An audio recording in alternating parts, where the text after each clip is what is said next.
Não, e outra coisa, superintendendo, organizando coisas, né? Estão trabalhando.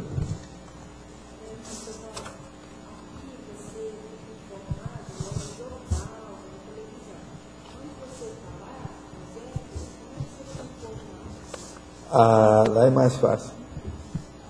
Lá é automático. Agora depende do gabarito da pessoa, da consciência. Mas é mais fácil. Consciência é tudo. Nós somos animais, né? E olhe lá. E olhe lá, hein?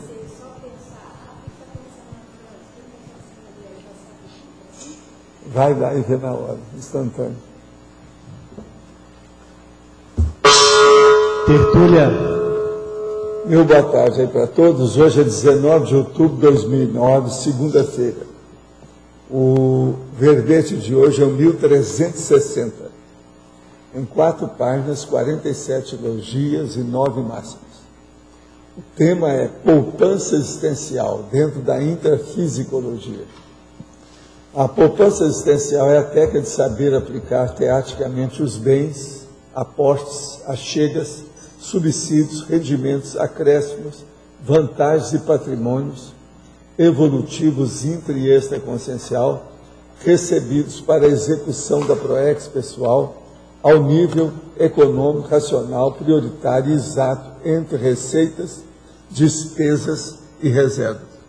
Aqui tem mais um extra, de modo que são 10 máximos. Tá certo? Agora, o 17 cognatos, o 1, saiu um I no lugar do 1 aqui.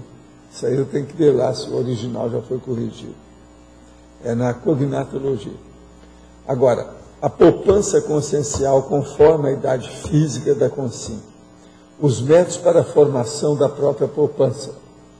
Os mecanismos de proteção das economias pessoais em geral. A estipulação de limites para os gastos pessoais. O saber gastar proveitosamente. Os investimentos autoevolutivos. Os benefícios evolutivos do poupar e do gastar inteligente. O método pesquisador independente. A era da fartura do terceiro milênio. O aproveitamento do espaço. A teática da poupança pessoal no ponto certo. A defesa da mega GESCOM. A construção do pé de meia a fim de existir menor preocupação com o vio mental. Na argumentologia, nós temos aí a taxologia, com 4 categorias de poupanças básicas: monetária, somática, afetiva e cognitiva. Na caracterologia, tem 8 iniciativas multifacetadas: os atributos, o emocionalismo, os estresses, as falas, as horas extras, as leituras, as memórias e os tóxicos. A frase enfática: a técnica da poupança existencial é instrumento indispensável para toda consciência lúcida, homem ou mulher, dedicada à execução autoconsciente da programação existencial. Como vive você com a própria poupança existencial? Você desenvolve hoje a poupança existencial aquisitiva, executiva ou distributiva? Agora aqui pergunta. Levando em conta que sua pesquisa é só baseada em fatos e parafatos, quais os fatos que comprometem a avaliação positiva da biografia de Krishnamurti? A biografia, a autobiografia dele, ele revela as bobagens dele de criança. Então ele fala no grande processo que ele tem, que é a explosão da Kundalini, que nada mais é do que assédio. Ele passava por assédio. Ele descreve direitinho o que é um assédio, o que é uma obsessão de consciência em cima dele. Então isso aí vale a pena. Agora, tem aquela biografia maior, grande, imensa, que fala as realidades todas dele, mas é assim, um pouco atenuada, etc., mas é bom, vale a pena. Krishnamurti era uma grande personalidade, mas ele não estudou o suficiente e ele foi vítima de pedofilia na infância. Isso aí criou aquele processo de ficar distante do negócio. Então ele tinha um problema psiquiátrico bem proeminente. Só os bobocas não sabiam disso. Eu sabia quando ele era vivo. Pelo processo de livro eu já tinha visto isso. Agora, depois saíram as biografias com o negócio todo. Agora, ele causou furor dentro da situação dele, devido ser a estrela do processo da teosofia, e ele aparecendo só junto com filósofos para chamar a atenção. Esse povo tudo de Oriente, é igual esse Dalai Lama também, que é meio esquisito, e tudo aparecia muito com dinheiro americano, esse aí. Tudo é um processo político, eles usavam esse Dalai Lama, um dinheiro. Depois não interessou mais e deixou para lá, do jeito que estão usando agora o Lula. Uma opção de coisa internacional. Uma dica para o estudo de biografia é a Maria Montessori, pois é uma grande educadora com perfil inversível que marcou a época. Uma outra é Eurico Barçanufo. Pois é, está aí. Vamos ver o que a turma quer. Vale a pena examinar, né? Já ouviu sobre o trabalho do Antônio Meneghetti? Qual a sua opinião a respeito da ontopsicologia? Pode comentar a respeito? Olha, eu ainda não estudei bem a ontopsicologia. Já ouvi muita referência, muita coisa, mas não sei. De Meneghetti, eu só sei do outro cara de São Paulo. Sabe quem é o Meneghetti? Você lembra dele? Isso. Meu pai dessomou há 15 anos e sempre que havia algum evento em família, como aniversário, casamento, eu sonhava com ele e às vezes sentia sua presença. Nos últimos encontros em família, isso não aconteceu. Essa noite sonhei que vi no chão da terra parte de uma mão para fora e reconheci perfeitamente a mão direita do meu pai. Corri para avisar minha mãe, pois teríamos que tomar uma providência. Nos sonhos que eu tinha com meu pai, ele se apresentava como se estivesse vivo.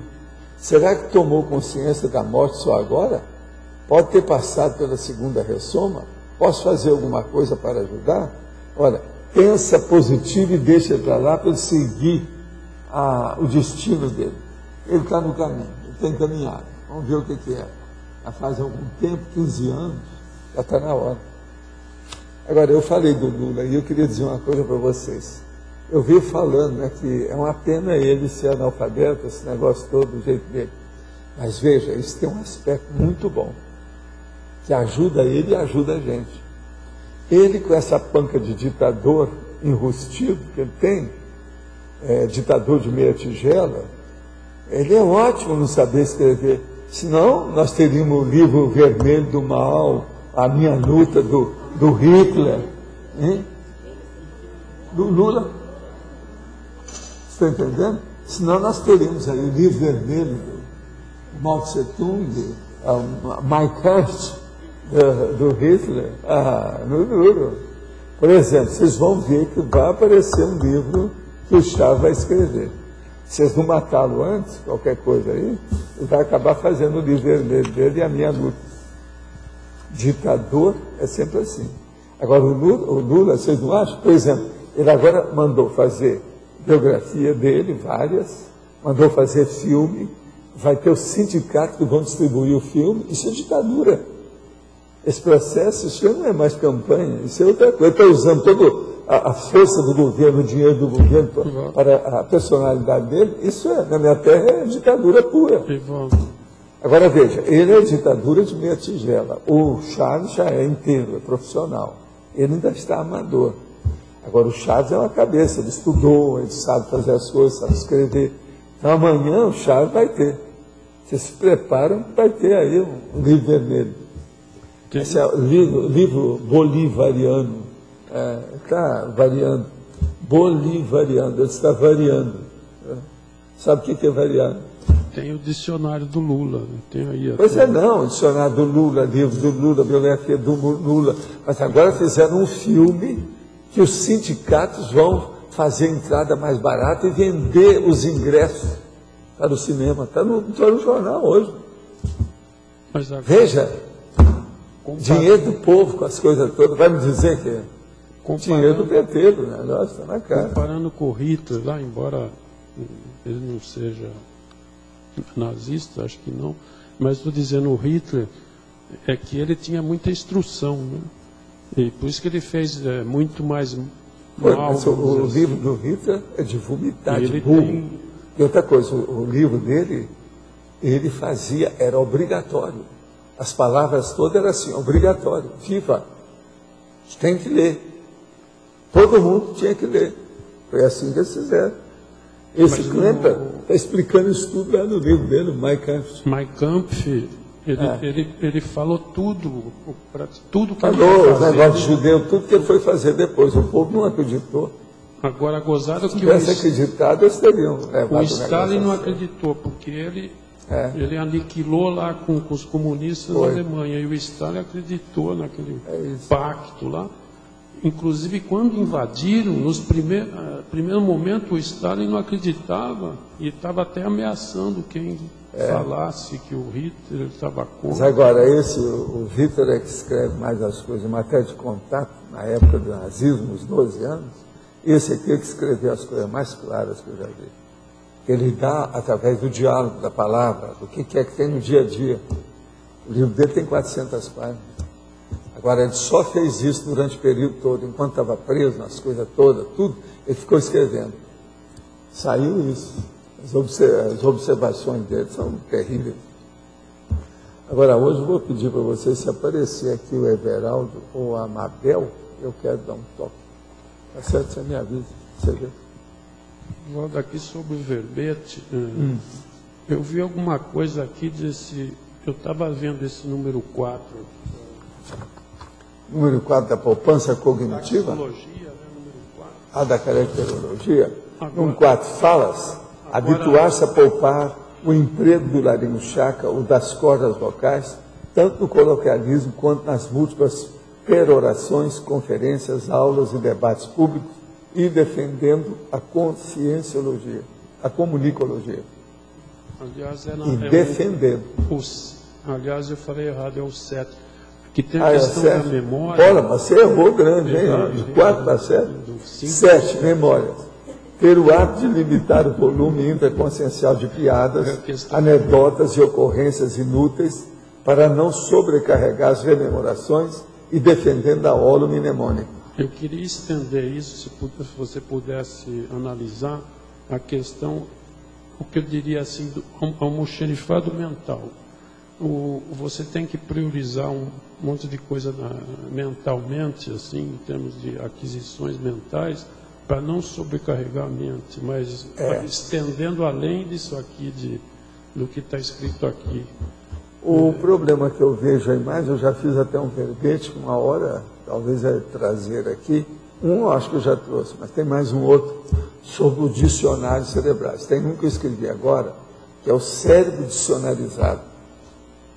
Que as pessoas, a gente pode perguntar para elas, você tem um cérebro, seu cérebro é dicionarizado, qual é o nível de lexicológico do seu cérebro?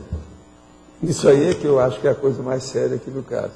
Agora aqui, nas memórias, é justamente isso aqui, Isso pega os dicionários cerebrais. E eu classifico os dicionários cerebrais em 4. Tem a questão do dicionário, mas acho que eu falei de mente, mas é mais o cérebro. Não, mas mente e cérebro, no caso, também é a mesma coisa. Por exemplo, mas aqui, mente é a consciência dos psicólogos. Mas, é a mente. Eles só vão até na mente, não para. Mas fazendo um paralelo com o cérebro, porque existe o paracérebro que ele tem uma capacidade maior. O cérebro tem uma restrição. Dentro dessa restrição, o que a gente não pode sobrecarregar? Senão, é com bobagem, né? Tolice, besteira. E outra coisa, quando você sobrecarrega o seu cérebro com bobagem, sua memória, isso prejudica seu sono, prejudica a sua introspecção, prejudica a sua reflexão. Isso não é bom. Você está colocando um lixo como se fosse uma joia. Isso está errado. Mas aí é mais questão de qualidade do que de quantidade, ele não tem limite. É mais de qualificação do que a gente pensa. Qualificação dos pensênios. Se a quantidade for qualificada, não tem limite a isso. Agora, uma baixa qualidade é que prejudica. Né? Agora, uma coisa que eu queria falar hoje, inclusive para os teletertulianos, é o seguinte: tem gente que está reclamando a hora que eu bato assim, porque mexe lá no computador dele. Agora veja, eu às vezes tenho que fazer isso para acordar certas pessoas. Eu nunca falei, mas hoje eu sou obrigado a falar. Já que estão, entende, me criticando, eu não estou nervoso nem nada não, é tudo feito de casa pensado. Agora, a hora que eu faço isso, ó, pega lá. Então tem gente que está reclamando em casa. Isso é bom, vocês estão reclamando porque devia estar dormindo lá também, lá não dá para me ver. Então eu estou acordando os teletertulianos, os dormentes, quer dizer, dormentes de estrada de ferro. Está falando dos aí a locomotiva está passando em cima.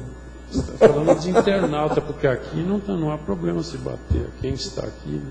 Pois é, né? Eu bato o que eu vejo, ou que está muito mais para lá do que para cá. Agora, veja, e se está pegando em casa, eles reclamaram, é porque tem gente em casa também tirando a soneca.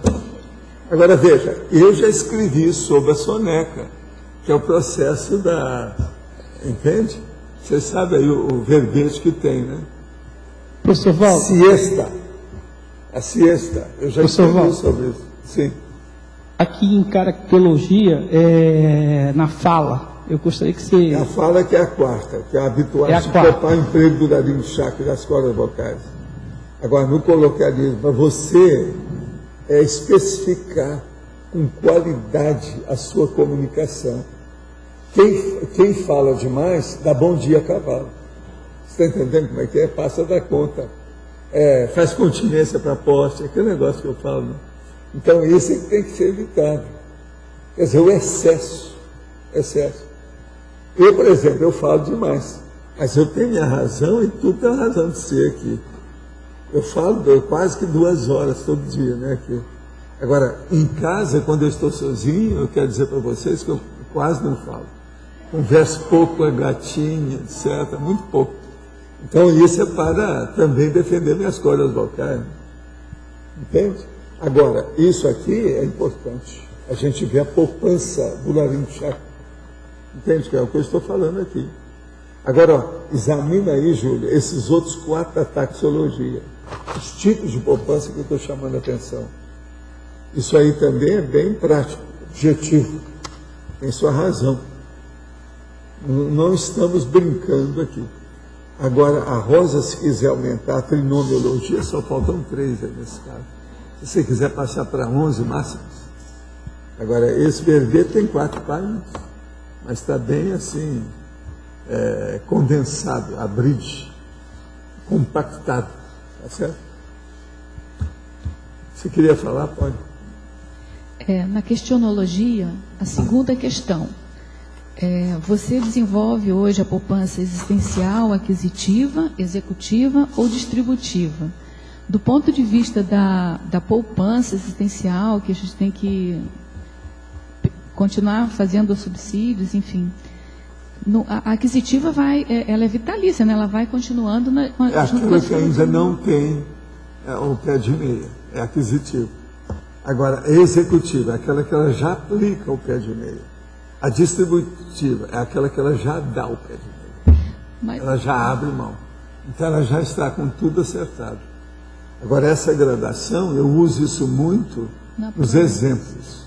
Aqui eu estou usando para clarificar mais. Esse trinômio, aquisição, execução, distribuição, é só eu que uso. Não, o que eu pensei, assim, na hora que eu vi poupança, a gente tem que poupar a vida inteira, né? Então eu fiquei pensando assim, veja, que essa fase aquisitiva... Você tem que ajudar a poupança dos outros. Na hora que você tira do seu pé de meia, que já está maduro, e você doa para os outros, você está ajudando a poupança dele. Hein? Isso é que é o distributivo. O FIEX. O processo todo é esse, tem muita coisa aqui para a gente ver. Agora, o FIEX. Quer dizer, quanto mais você conquista, mais você é doadora. Isso é muito sério pensar. Eu acho que a doação aumenta. Entende? Agora, por exemplo, quanto mais você caminha, mais você vê nuances que o povo não vê. Por exemplo, hoje, eu estava olhando as minhas notas e lembrando assim, as coisas. Por exemplo, eu peguei tudo que tinha, agora recente, que a Adriana tinha me dado, que estava acumulado, já passei tudo que havia. Que às vezes, se eu começar, daqui a pouco tem um monte de pastas. Então, hoje, eu aliviei aquilo tudo. Mas agora, junto com isso, eu comecei a pensar que eu já escrevi alguma coisa sobre amizade. Eu agora, depois, hoje ou amanhã, eu vou pegar para fazer um verbete, que eu ainda não vi, sobre a amizade raríssima. Eu ainda não falei nisso, está só nos meus dados. Eu nunca falei nisso aqui, né, amizade raríssima. E outra coisa, eu já fiz verbete aí, mas também não toquei nesse assunto, porque ele é exclusivo. Agora, esse caso da amizade raríssima é o problema do processo da lucidez. Então, por exemplo, isso é difícil, eu não sei nem como é que eu vou articular o negócio para expor a situação. Mas, às vezes, você pode até me ajudar. Se a Adriana estivesse aqui, ela deve estar me vendo em casa, porque ela já chegou com o Mário. Então, Adriana, vê se você me ajuda nisso. Eu vou tentar explicar para vocês verem o que é. A amizade raríssima. A gente pode dividir as amizades da pessoa na amizade comum e nessa amizade raríssima, muito rara. Eu estou chamando raríssima porque, mesmo entre a amizade comum, você pode pensar uma pessoa e achar que é aquela, mas não é essa que eu estou falando. A raríssima é aquela que você não só doa, mesmo você não querendo, você absorve, você recebe. Agora, tem coisas parecidas e tem relação com isso, por isso que eu estou falando aqui, a poupança existencial. Agora, veja, quem é que, vamos dizer, exerce mais, ou funciona mais, ou vivencia mais a amizade raríssima, doadora? Evolucioso, serenão, etc. tal. Mas, por exemplo, agora vamos examinar na nossa vida, por exemplo, pessoas dessa que eu chamo amizade comum, quem é que você desejaria conviver mais com aquela pessoa, porque ela vai ampliar seus conhecimentos? Ela até está precisando, às vezes, de você. Você vai fazer uma doação, uma opção de coisa para ela, mas o negócio vai ter uma mutualidade violenta. Então, veja, eu garanto que na vida de vocês, se você tiver autocrítico, examinar a coisa com rigor, nu e cru, eu garanto que não tem uma dúvida na sua vida, de todos vocês. Gente, isso é uma coisa absurda, nós pensarmos numa situação dessa. Agora veja, extrafisicamente, isso é muito mais. Por causa do nível consciencial de vidas comunex, a diferença é enorme. Agora veja, isso é meu raciocínio da puberdade. Lá no internato, quando eu comecei a pensar isso tudo. Então, por exemplo, pensa bem, Dulce, quem é de todas as amizades que você tem, que você desejaria conviver mais com aquela pessoa? Agora veja, essa amizade raríssima não tem nada a ver com duplologia, com coleguismo profissional, com sexomática, nada disso. É um processo consciencial. Quer dizer, consciência com consciência. Vocês estão entendendo o que é? Eu me fiz compreensivo nessa história? Vê se me entende. Agora, por exemplo, olha bem, porque você vai, não, tem fulano, ou tem a fulana. Você vai olhar, não é bem isso. O interesse ali, ou o processo é outro. Não tem nada de emoção nisso. Vocês estão entendendo o que quer dizer? Agora, então, começa a pensar numa coisa dessa. Como é difícil a gente ver. Agora, eu comecei a ver, quando era rapazinho, pelo povo devido ao processo da personalidade consecutiva, entende? Vocês estão entendendo o que eu estou falando? Então, com a personalidade consecutiva, não, essa pessoa seria bom. Agora, veja, todos que eu tinha vontade de conviver, estava para morrer. Todo mundo era muito mais velho que eu, naquela ocasião. Então, aquilo me chocou. Agora, veja, até um certo ponto, essas coisas continuam comigo. Hoje, a gente tem mais, porque nós estamos aqui dentro da Cognops, que é diferente. Eu pensei vocês indiretamente, foi isso que eu fiz.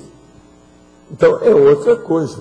Mas, mesmo assim, aqui dentro, nós podemos fazer a seleção. Você está entendendo o que eu quero dizer?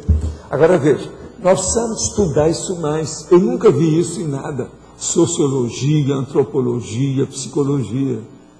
Entendeu? Esse tipo da personalidade, que talvez o nome que eu vou dar é justamente isso. Amizade singularíssima, amizade raríssima.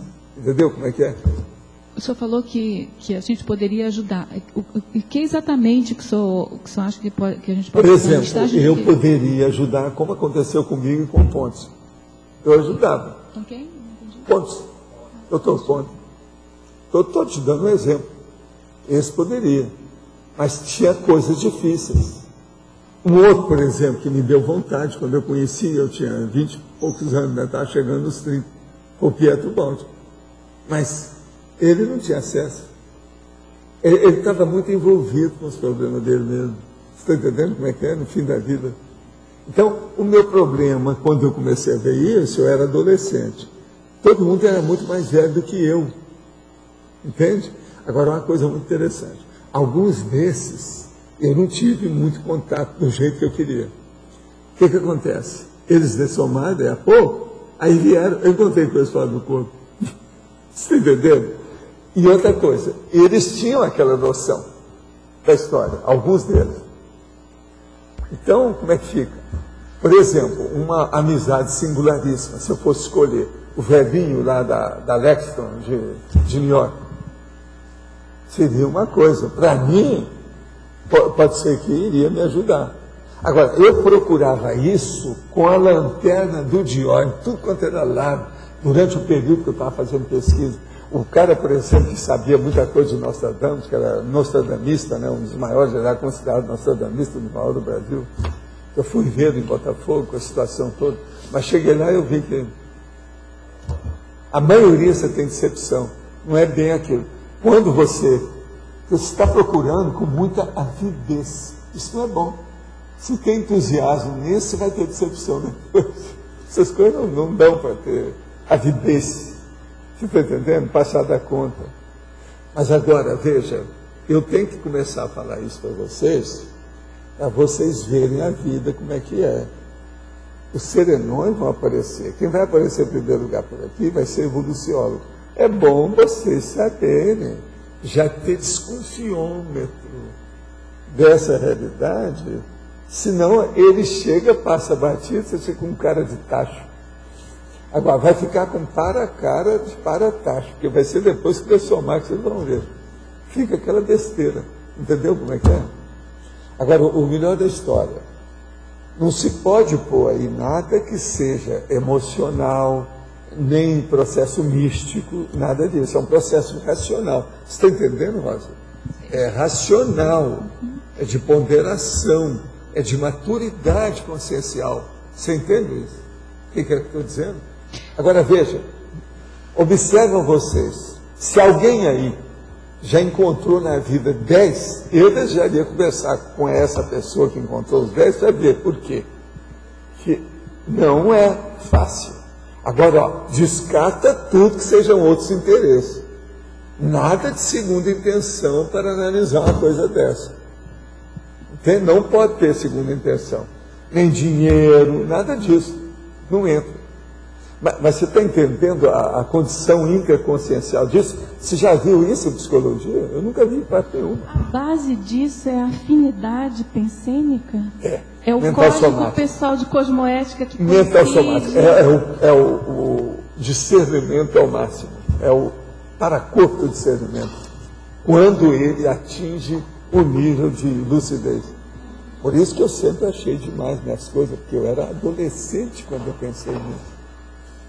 Agora veja, esse professor que eu estou procurando ver se ele já dessomou, que eu um dia vi ali perto, que eu acho que ele já dessomou, ele era um dos caras que quando eu era moço, eu queria fazer isso. Então eu ia para a casa dele, a gente almoçava junto, porque a senhora dele era minha amiga antes de casar, aquele negócio todo. E eles todos mais velhos do que eu, muitos anos. Mas agora, eu me decepcionei a hora, um dia que ele estava articulando uma coisa como se eu fosse para casar com a cunhada dele. Então, brecou, é aquele negócio, bloqueou. O nome que a gente usava nessa época é brecou tudo, brecou, acabou. Quer dizer, eu puxei o freio. Você está entendendo? Hoje eu chamo de puxar o freio, que era o brecô. Eu fiquei sem jeito, sem graça. Você está entendendo com a situação? Como é que é? Você via a intenção ali da história. Agora veja, aquilo lá, até um certo ponto, era também porque ele me viu muito pequeno. Ele não viu o nível do meu interesse. Você está entendendo? Agora, eu era rapazinho, né? Ainda. Mas eu aprendi muito com ele, deu muita coisa a ele foi muito bom dentro das coisas dele. Foi ele que eu falei o caso dos 222 fenômenos. E ele falou, onde é que você copiou? Eu não admitia nada, ele era muito duro, fechado na história, sabe? Eu tinha sido até secretário do Partido Comunista, depois deixou, né? Uma opção de coisa assim. Mas uma cabeça, pode ser. Além de seus livros, que outros são mais relevantes sobre bioenergia? Olha no meu livro Projeciologia, as seções que falam de energia, que tem uma bibliografia extensa sobre o assunto, tudo selecionado. Livro Projeciologia. Olha no índice emissivo, onde é que fala energia. Quais os pontos mais importantes você vê necessário para poder confiar em investimentos em área pouco entendida, sob cuidados maiores de amigo entendido da área? No caso, investimento é em plantio de árvore de reflorestamento para posterior venda da madeira. O amigo é engenheiro florestal. Quais os pontos mais sérios você acha importante a se analisar das pessoas quando se pretende confiar, trabalhar e investir conjuntamente com elas? Como analisar a personalidade para se ter noção do quanto é e do quanto não é confiável? Poderia discursar sobre o assunto, por favor? O povo agora de vez em quando está falando para eu discursar. Essa é a última. Isso já foi 3 vezes aqui, o senhor notou? Agora, o que eu quero dizer aqui é o seguinte, nessa questão, o que eu vejo aí não é bem só confiar na pessoa, não. É o problema do investimento com plantio de árvore de reflorestamento. Reflorestamento é uma das coisas difíceis que nós temos na vida. Ajuda por um lado, mas piora demais por outro, devido à monocultura. Então, a primeira coisa que você tem que confiar nessa pessoa, ela não deve incentivar você a fazer monocultura. Você tem que fazer uma pluricultura, uma cultura diversificada, para não ficar uma coisa só. E outra coisa, alguma coisa que diz respeito à área de onde é que você vai trabalhar. Então, isso tudo é bom também examinar. Agora, nessa questão, examina bem se ele é bom do ponto de vista da cronêmica, do tempo. Que plantio de árvore é uma das coisas mais problemáticas e, vamos dizer, graves, é saber quando plantar e quando cortar. Se passa, numa certa época, começa a dar prejuízo. E outra coisa, o povo fica muito enrolado na hora de cortar. Plantar todo mundo sai bem, mas na hora de cortar, tem gente que segura, não quer, que é como se você estivesse guardando o cofre dele ali dentro daquelas árvores. Agora veja, com o tempo, isso passa. E outra coisa seríssima.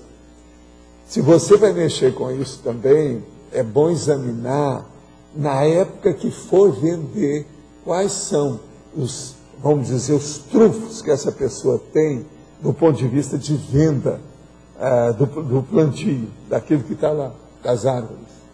Porque isso é uma das coisas mais sérias que tem. Agora, por exemplo, tem árvores aí, se você plantar, está com 35 anos, já passou às vezes da hora. Então isso aí é um problemão. A pessoa tem que ver o que quer que faz com isso, estudar bastante o processo. Então são essas coisas que você tem que ver. Esses dias mesmo nós estivemos estudando aí um caso desse, que eu levei até o Juarez para conversar lá no discernimento, e nós conversamos lá com a turma, principalmente com o César, que está ajudando uma pessoa justamente nesse assunto. E eu tinha indicado para ser feito. E de uma hora para outra parece que abriu o negócio. Isso aí vai ajudar todo mundo. Vai ajudar muita gente. Uma coisa grande. É coisa de milhões. Então pode ajudar muita gente. Agora, tudo é preciso examinar com calma. Agora, não ter ideia fixa em certas coisas. Acompanhar o problema. Plantio não é fácil, não. Você sabe que eu já tive plantio de árvore assim. Mas lugar pequeno, porque eu tinha um sítio. O meu sítio era perto do sítio do Marco, de Atibaia, quer dizer, estou vendido. Era lá. E lá nós tínhamos plantação de pinheiros, etc. Tal. E outra coisa, o rio passava uma estrada, no meio, o sítio era partido em dois, e tinha um rio também embaixo. Você está entendendo? Não era grande nem nada, não. Mas agora, eu cheguei lá, as primeiras vezes, para ver o sítio, e mexi muito na energia por todo lado. Depois, eu passei uma temporada sem ir. Quando eu fui, estava tudo crescido, diferente. Eu falei assim, o que o senhor julgou aí? Que a turma veio perguntar, porque de uma hora para outra melhorou. Nós queremos saber quais são os insumos. Falaram vários nomes desses. Insumos, não sei, assim, esse insumo é só eu que tenho. Fabricação particular, prótese, etc. Tal, que é o processo de energia. Cresceu tudo de uma hora para outra. Você está entendendo? Aí depois foi preciso, eles pediram, a gente foi fazer uma casa lá arrumadinha, tudo isso aqui. Depois a gente vendeu tudo. Agora, Atibaia é um dos lugares granfinos. Eu nem sabia, o bairro do Portão, chamado esse, eu arranjei o sítio lá devido à minha sogra, na ocasião não precisava daqui. Agora, por isso que a gente arranjou. Mas o problema é o seguinte, eu não sabia que o Marco tinha lá. Então, um dia, primeira vez, ele me chama para ir ao sítio. Quando eu fui, eu voltei para cá, era tudo lá perto. Ele não sabia, nem eu, de nada. Entende? Agora, foi por isso que eu sei esse negócio de plantação. Eu já sabia por causa de Uberaba, né? Uberaba era isso. Você sabia que o Chico cuidava disso, né? Era o Ministério da Agricultura. Né? E outra coisa, lá em Uberaba, ele já tinha ido muitas vezes lá também por causa do processo de gado. É o Ministério da Agricultura, da pecuária. Agrário e pecuária. Entende como é que é? Então, isso tudo juntou a fome com vontade de comer. Eu aprendi muita coisa no processo. Eu passei 22 anos em Uberaba. Então, alguma coisa a gente sabe, né? Por causa desse processo. Agora, esse meu negócio em Atibaia foi muito depois. Quando eu já estava fora de Uberaba, não tinha nada que ver com isso. Para ver como é que era, o que é. Agora, sítio é um problema sério, porque tem que ser mantido com calma. Dizem em Goiás o seguinte, sítio é ótimo quando você compra e muito melhor quando você vende. É assim que está de sítio, é assim, não tem uma conversa por aí? Olha, a maioria realmente às vezes é assim mesmo, porque o povo não cuida do sítio, eles desprezam o sítio. Então a hora que vende é uma benção. Gente, o que tem de venda de sítio pedido na minha internet não está no gibi. Eu poderia fazer aí uma big de uma empresa no Brasil e no exterior, só sobre o processo para fazer corretagem de sítios, terras e não sei o que é. Todo dia tem. Eu recebi umas coisas aqui. Eu garanto para vocês que tem algum pedido aí. Eu já perguntei para o enumerador, agora faz um ano mais ou menos, perguntei para ele, vem cá, você acha que nós aqui estamos nos transformando em corretores estatísticos de imóveis? Quer dizer, tem alguma coisa nisso? Como é que é isso? Eu não estou entendendo bem. Aumentou o número. Pode falar. Professor, a pergunta é sobre ganhos evolutivos versus ganhos financeiros.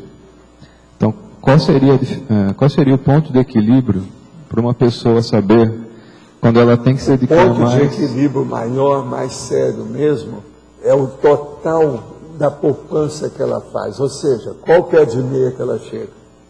Uma pessoa se arranjar aí 5 milhões de reais, se ela começar a aumentar isso, ela vai viver escravizada desse dinheiro. Se ela não souber trabalhar, até com menos do que isso é problema para ela. O dinheiro, a hora que chega num certo limite, 2 milhões de dólares às vezes já dá um problemão para a pessoa. Você está entendendo? Mas você tem muito cuidado com isso. Esse aqui é o que a gente tem que ver no pé de meia. Era para chegar numa questão de PROEX mesmo, né? Do desvio de pois é, PROEX é necessário que a pessoa... Eu sou favorável que todo mundo tem um pé de meia. Mas esse pé de meia, a pessoa não deve pensar em ser bilionária, porque ela vai direto para a baratosfera, a maioria. Até no Evangelho está lá falando. Mas quando a pessoa... o rico não passa no fundo da agulha, aquele negócio todo. Quando a pessoa se dedica, ela está nesse processo do pé de meia, no processo profissional dela, muitas vezes ela acaba se engolindo naquilo. Não, mas isso ela tem que ver aos poucos. E para saber outra se coisa, ela está saindo do o ideal, perdendo se a pessoa, bonde, aqui, ó, se a pessoa não é do métier, ela tem que arranjar um consultor econômico financeiro. E outra coisa, ela não vai deixar para o consultor, não. Ela vai seguir tudo que o consultor faz. O verdadeiro consultor, ele te apresenta um relatório mensal de tudo que é que você tem, a situação toda que você é. Você acompanha aquilo como é que é. Agora, você faz suas retiradas daquilo que você queira também, do seu pé de meia, como se fosse um prolabore, alguma coisa, de acordo com as suas necessidades. Isso é que é o ideal. E você não pensa mais no vil metal. Se você quer fazer assistência, com a questão do pé de meia, não seria? Como é que é? O ideal seria conseguir conciliar o voluntariado junto com a questão... Pois é, mas isso é do voluntário. O que eu estou falando é para todo mundo, é voluntário, é todo mundo, homem, mulher. E outra coisa, tem que começar a pensar nisso muito cedo. Nada de voto de pobreza e nada de síndrome da dispersão consciencial, que a pessoa derruba tudo, joga fora. Essa semana mesmo, eu atendi aqui um senhor que esteve aqui, eu não estou vendo ele aqui agora, mas ele mesmo veio me falar. Ele já tem uma certa idade. Ele falou assim, não, eu joguei tudo fora, eu não tenho pé de meia. E agora eu queria até vir para cá. Estou com um problema, é isso. Eu não pensei o que ia acontecer na minha vida nessa época. Ele me falou. Agora, isso eu escuto todo mês aqui. Então, a síndrome da dispersão consciencial, atingindo o processo econômico-financeiro, é uma das tragédias mais comuns da vida moderna, inclusive do nosso povo. Por isso que tem que arranjar, a cortar o voto de pobreza e se dedicar com disciplina ao processo do pé de meia. Quanto mais depressa a pessoa ficar livre do dinheiro, melhor. Por exemplo, eu pensei muito nisso, mas no interior eu sempre tive confiança em mim. Eu nunca tive muito problema com dinheiro, sendo que eu nunca tive muito dinheiro de nada.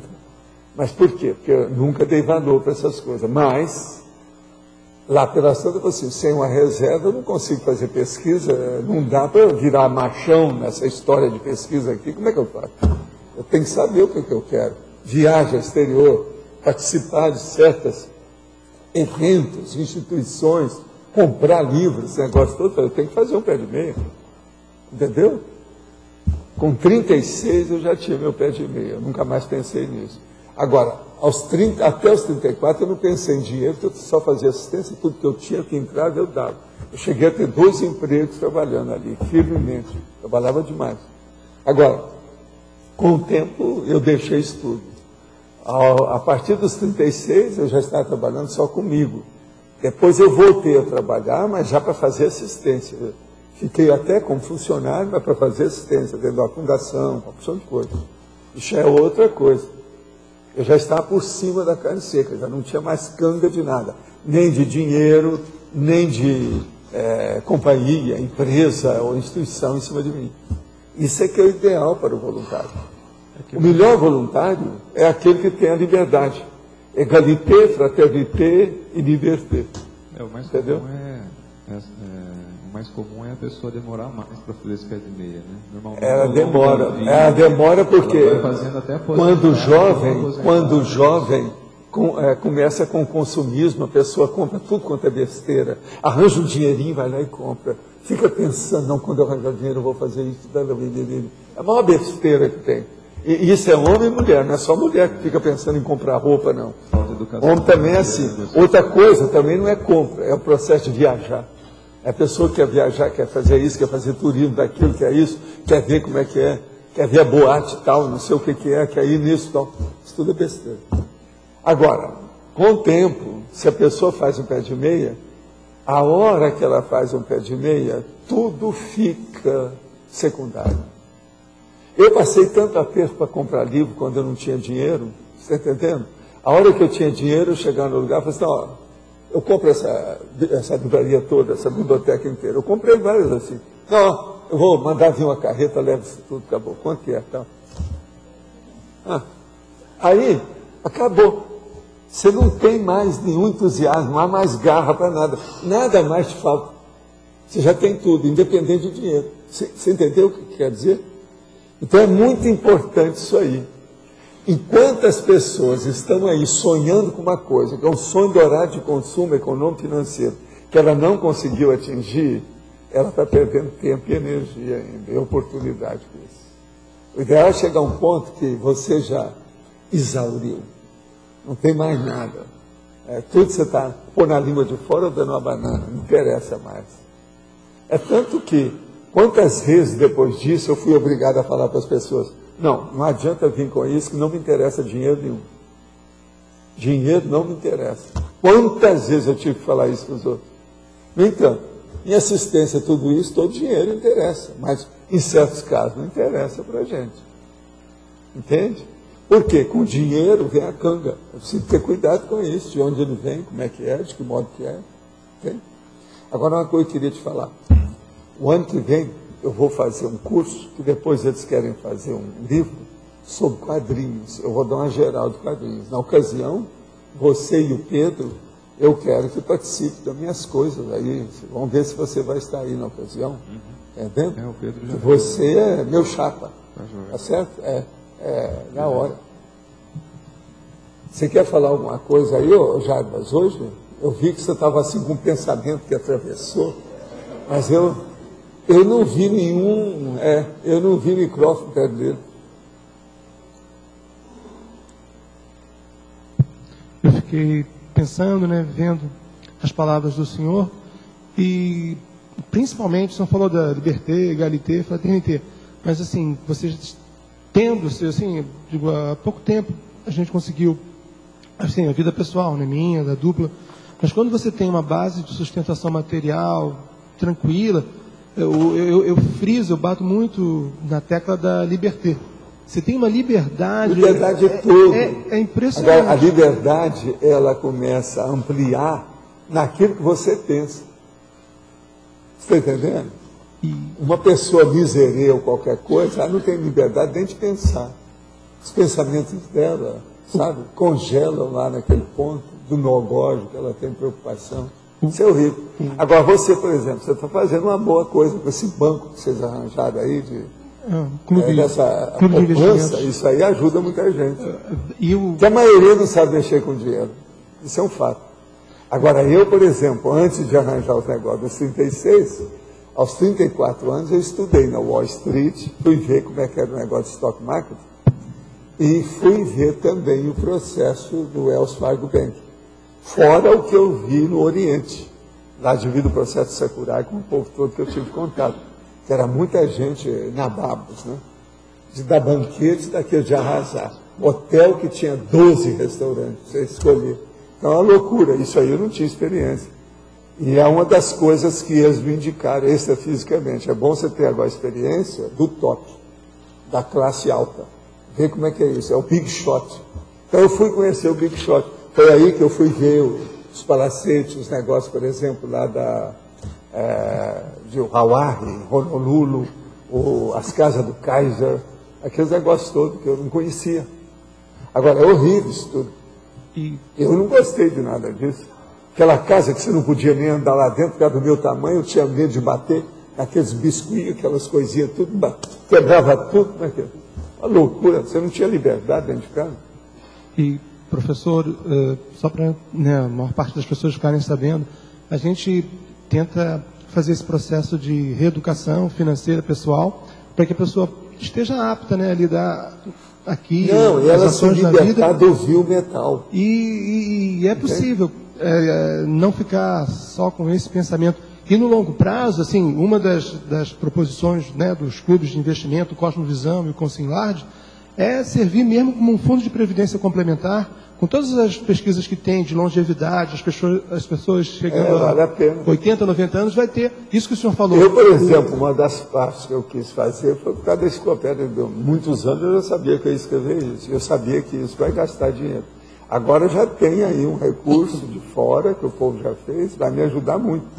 Então eu posso até aumentar a enciclopédia agora. Isso, só para... só para frisar, assim, mais ou menos eu, Ana Paula, Everaldo e a Cristina Aracaki, que a gente atua como os 4 cogestores principais, então um auxiliando o outro. Só esses 4 nomes que também vamos divulgar. Ajuda. Obrigado. Ajuda. E o Brasil agora está numa fase boa para vocês, melhorou aí a situação geral e tal. Segura manteiga lá, não coloca margarina lá não, olha a manteiga, segura ele. Mas pode falar aí, ó, Marido, você queria dizer alguma coisa? Em sinonimologia, o senhor colocou poupança somática e poupança bioenergética. Logo em seguida, poupança prioritária. Sim. Como é que nós ficamos fazendo essa prioridade? Onde é que está isso aí? Em sinonimologia. Em sinonimologia. Sinonimologia. A poupança somática, a poupança bioenergética, a poupança prioritária. A poupança prioritária é aquela que você precisa mais na sua vida. Qual é? Se viver. Por exemplo, tem muita gente aqui que está fazendo uma poupança errada. Estão guardando os originais e não publicam o livro. Então, essa talvez, cadê o livro? Isso aí é uma poupança que tem que ser vista, porque a pessoa precisa de publicar o livro, porque o primeiro livro é o primeiro livro. É para a pessoa aprender. Ela vai ter leitores, ela vai ter crítica. Então, isso é uma poupança prioritária. Seria publicar o livro para receber críticas, para ajudar a pessoa a fazer o segundo. Na verdade, meu interesse vem sobre essas perguntas, porque nós vamos fazer o Longevidade vai fazer uma apresentação lá no seminário de dessomatologia. Sim. E eu estava querendo fazer um banner com medidas preventivas. Boa. Né? Fica legal, né? Pensa nisso. Para a gente expor dentro das pesquisas que nós já... Eu vou ver esse banner, eu vou lá, vou participar. É bom, né? Tá, muito bom. Agora aqui, nos últimos dias tem acontecido faísca e choque ao colocar a mão na pessoa em alguns objetos. A circulação de energias flui bem. Faço exercícios físicos na academia, esteira. Fui à beira do mar e andei de pés descalços na areia. Senti energia aterrar. Aterrar, quer dizer, saiu do pé dela e entrou para a terra dela. Gostaria de compreender melhor tal efeito. O problema é o seguinte, você deve ter mexido com muitos exercícios, às vezes você não estava acostumado, e deve ter mexido com algum processo, às vezes de plástico, ou qualquer coisa nesse sentido, que aumentou o processo energético, né? Hein? Tênis? Pois é, às vezes é o tênis, uma coisa qualquer. Eu uso direto tênis. Então isso a gente tem que ver. Essas coisas existem, né? Se de ver. Agora, o caso é o seguinte, toda pessoa que começa a chamar atenção pelo eletromagnetismo, geralmente ela está em desenvolvimento do processo de energia. Então é bom examinar isso, ver como é que está o estado vibracional, o caminho do processo do parapsiquismo. Vale a pena ver. É positivo. Walter, aqui na Fatologia está falando do método pesquisador independente na quinta linha. Mas eu queria saber o seguinte, a questão do pesquisador independente, você falou agora até do livro. Como é que ele faz com a poupança dele, mas ao mesmo tempo ele tem que ser large no processo. Né? Ele não pode ser miserê em relação à pesquisa também. Quem faz assistência para valer é sempre large. Miserê não faz assistência. Miserê é agiota. Ele só guarda as coisas e ele nunca tem o dinheiro suficiente. Ele nunca está satisfeito com as coisas. Agora, é sempre large. Mas estou dizendo em relação à pesquisa, ele tem que administrar isso? Tem. Ele mas veja, uma pessoa mesmo que é large, que faz assistência, ela às vezes não precisa de ter dinheiro para isso. Dinheiro às vezes é secundário no processo da interassistencialidade. Tem que ir com calma. Não, mas Ô, Everaldo, eu queria saber uma coisa. Mediador, vocês já fizeram isso lá? Então você leva para mim? Por favor. Ó, já descobriu, a hora que ele chegou. Estava esperando um de vocês aí. Certo? Olha esse para mim. Acho que eu esqueci de dar para a Mabel. Quando você... É mais a questão de comprar livros também. Você comprou bastante. Sim. Agora, é lógico, O ideal é também não comprar tanto e aproveitar de aqui da holoteca. Sei, mas o meu caso, vezes, quando eu não tinha dinheiro, o problema era comprar. Porque eu precisava de fazer uma biblioteca, fazer uma bibliografia. Isso aí eu tinha que dar um jeito. Milhares de livros não tinha saída. Entende? E outra coisa, naquela ocasião não tinha internet. É uma época antes do computador. Mas é o que eu estou dizendo. A situação era precária. Na questão da feitura do livro, há coisas que eu tenho que comprar. Não existe Agora, tudo. uma coisa, a propósito é o seguinte, alguém aí já comprou o e-book, esse que apareceu agora? Um novo? Esse aí é que eu quero ver o que é que o povo está achando, como é que é. Qual? Hein? Ainda não chegou ainda? Pois é, eu quero ver esse. A Mesa está vendendo o Kindle. Esse Kindle, é o Kindle é que a gente quer ver. Kindle. Podia detalhar com esse R$1.000, unibook? Hein? Só detalhar como é que é esse unibook que eu estou por fora.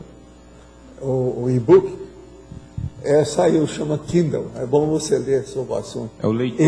Você pode ver lá e pedir o livro que você queira. Informática. Eles vendem, você faz o download, mas lá eles vendem aquele livro através do lado. Fazer o download.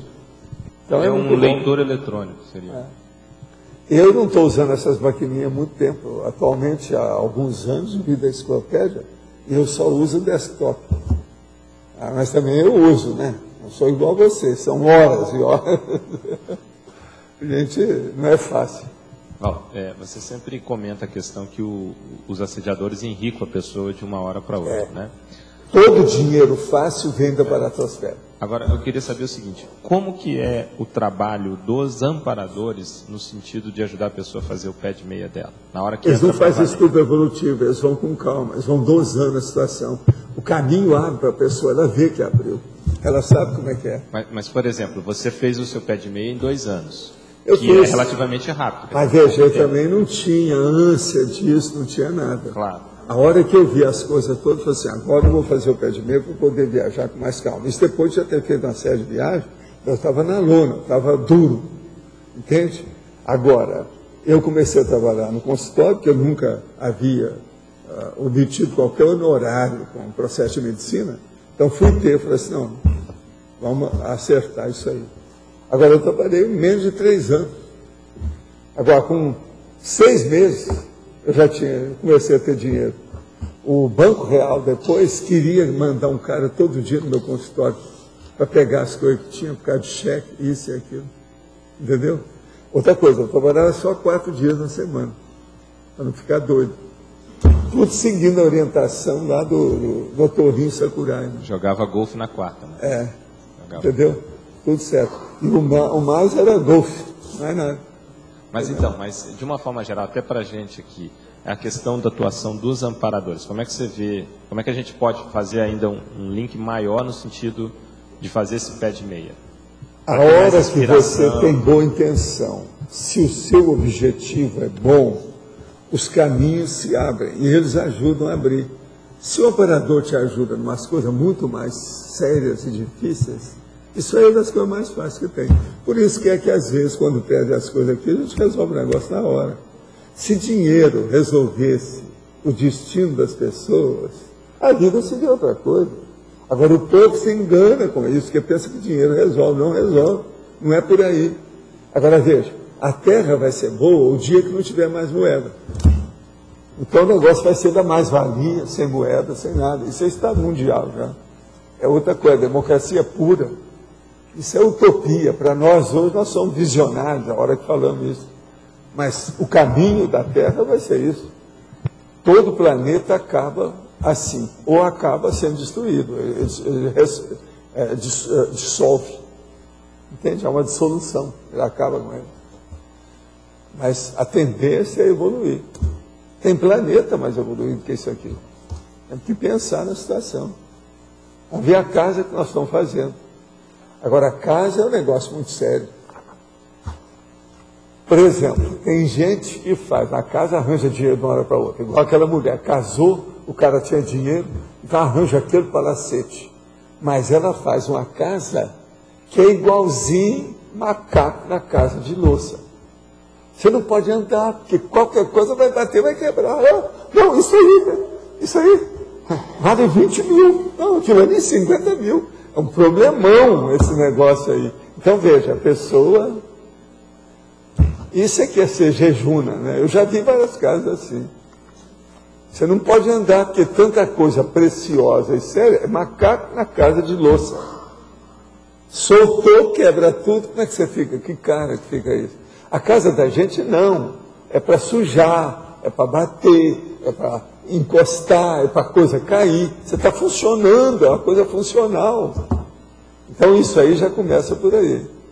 O processo do pé de meia, a pessoa começa a pensar nisso tudo. Então há uma qualificação do processo do dinheiro.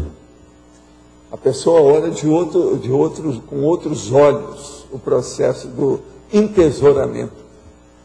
A rigor, todo mundo precisa de entesourar. Agora tem que saber. Agora eu, por exemplo, eu estudei essas coisas todas. Depois eu fui estudar, por exemplo, o processo das commodities que não havia no Brasil, mas que eu tinha visto fora. Então eu fui ver através de moeda de ouro, barra de ouro, como é que era antes. Foi por isso que depois o Banco Central foi atrás de mim. E eu pensei que era alguma coisa do imposto de renda, não era nada. Eles queriam era o meu know-how sobre o assunto. Entendeu? Uma loucura isso tudo. Cidade de eu chegando com os meus auditores, 3 caras, todo mundo engravatado, com um livro debaixo do braço. No ministério daquele prédio antigo, na antiga ministério, sabe, do Rio. E eu chego lá e falo assim, ó, me mandaram aqui uma intimação, aqui um negócio, que parece que é intimação, vocês olham bem. Eu queria saber que horário é esse, que eu tenho que vir aqui. Onde é que eu vou? Isso lá embaixo. Eu falei, não, isso aqui você vai no tal andar, a sala tal. Aí eu vou com os 3 caras junto comigo, nós todos, numa librê, tudo enfartelado, está entendendo? É roupa de ver Deus. Então vamos lá. A hora que eu entro na porta, eles me atendem e falam, ô doutor, que bom, o senhor chegou, vem cá, chama. Aí ele viu, quem são esses senhores? Não, esses são meus auditores, trabalham comigo e tal.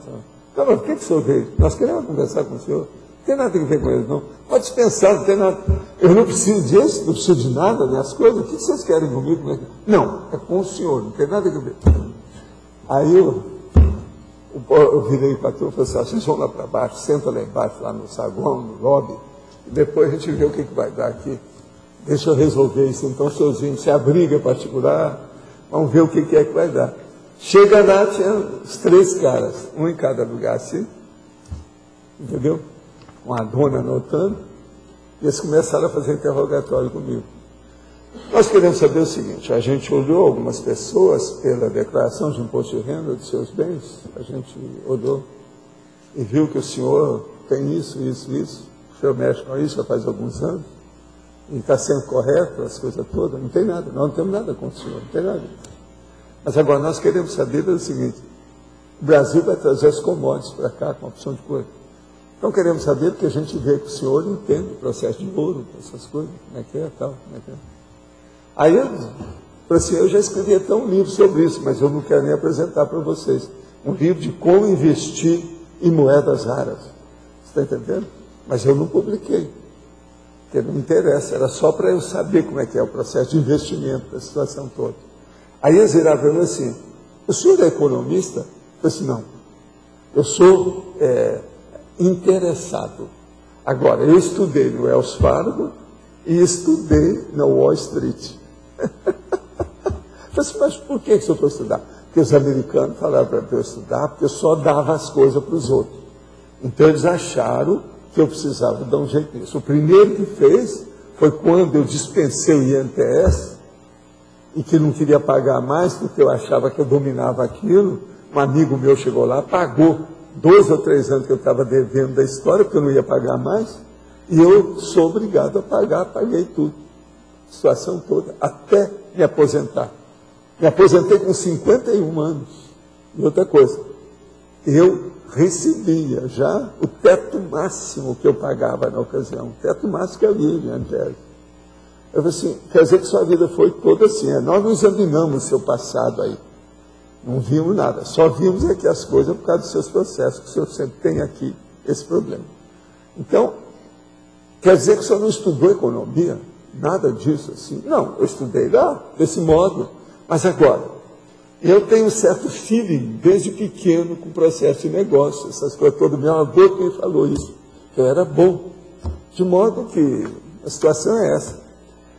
Agora, é a vida. E outra coisa que eu falei para eles, uma das coisas mais sérias que tem é a pessoa entesourar. Mas entesourar aquilo que não tem valor e vai ter valor. Para isso, a pessoa tem que ter previsão. Aí é que vem o problema. Eu fui falar para eles, né, como é que era o processo, por exemplo, dessas coisas que não tem valor nenhum, do jeito que é que nós temos lá embaixo, e que hoje tem um valor enorme. Por exemplo, a entrada lá das Torres Gêmeas, guardar aquela entrada, que aquilo hoje tem um valor danado. Eu tenho muitos, nós guardamos aí, é a chamada efemeroteca. Essa é a mais boba que tem. Portanto, isso dá dinheiro. Agora veja, selo, moeda, documentos, uma porção de coisa, tudo isso com o tempo, se a pessoa souber, isso é muito melhor do que às vezes mexer, por exemplo, com pintura, escultura, essa coisa toda. Porque pintura e escultura às vezes chama muita atenção, dá um monte de problema. E outra coisa, é muita coisa fake, muita coisa falsa. Agora aí não, se você souber mexer com a moeda de ouro, não tem jeito de tapear você. Você sabe tudo. Você olha na hora, entendeu? Não tem jeito. Com o tempo a gente aprende. Isso tudo eu falei para eles, expliquei, mostrei como é que era. Logo depois eles trouxeram as commodities para colocar na bolsa, porque o Brasil não tinha isso. Agora, os caras eram de Brasília, tudo Banco Central. Gente boa. Veja bem quando apareceram as commodities. Foi mais ou menos um ano e pouco antes. Mais ou menos foi isso. Eu tinha as empresas, estava tudo funcionando. E outra coisa, eu fui com os auditores, porque o meu sócio falou, Valdo, leva todo mundo, porque a gente não sabe por que é que estão te chamando. Agora, eu desconfiei de alguma coisa que não tivesse nada a ver com a gente, pelo seguinte, olha o meu raciocínio, como eu tinha lógica. Eu virei para o Garcia, que era o meu sócio, e falei assim, Garcia, se fosse a nossa empresa, quem eles iam chamar era você. Você é o majoritário, não sou eu. Numa empresa, se vai chamar, eu era 45%, ele era 55%. Você está entendendo? Seria ele. Eu disse, é muito estranho, por que me chamaram? Aí ele virou para mim e falou assim, Valdo, você já mexe com um monte de coisa de dinheiro antes de mim. Eu tenho, mas você já mexe com isso. Você tem lá a declaração, sei lá. Eles às vezes estão vendo outra coisa. Você que é da fundação, que não sei o quê, como é que é? Esse povo sabe. Agora, para mim foi um negócio. Agora, você há de ver. O povo ficou danado da vida.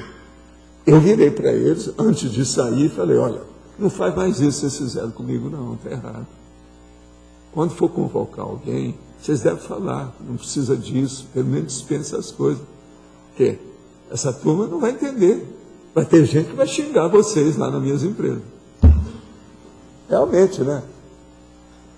Aqueles dias que antecederam esse negócio, você ser chamado lá para imposto de renda, milhão de coisas, como é que vai ser? Eu não liguei para nada, porque minha consciência está tranquila, mas tinha gente que estava, não, eu estou querendo saber o que vai dar com isso aí. Agora, a hora que nós chegamos, com os 3 rapazes, e mostramos lá o que era, teve gente que queria, vamos jogar uma bomba nesse cara. Agora, um dos meus amigos lá, que trabalhava com a gente, virou e falou assim, doutor, esse povo deve ser tudo burro, né? Não entende nada disso. Né? Que fez uma coisa dessa, não devia entender o resto. Eu falei assim, não, é tudo gente alto gabarito. Depois eu vi um deles, caminhou muito, apareceu muito por aí e tal. É gente grande, não era assim não. Pelo livro do heteroassédio, podemos avaliar nosso desempenho como predesperto? Sim. Ou seja, quanto mais sofisticado se apresentar o heteroassédio, menos autoassediada se encontra a consciência? Sim. Se você tem o heteroassédio e ele só bate em você, mas vai embora. Você tem uma autodefesa. Isso aí é outra coisa. Você não sofre com o processo. Se isso acontece, não há dúvida que é. Agora, já tem muito predesperto que não tem heteroassédio grande. Ele não tem. Por quê? Porque o assediador tem medo dele. Quer dizer, ele é mais assediador do que o assediador. Então é mais, vamos dizer, mais, quando a gente fala, mais real do que o rei, né? Poderia aprofundar a relação da amizade raríssima com a personalidade consecutiva? Sim.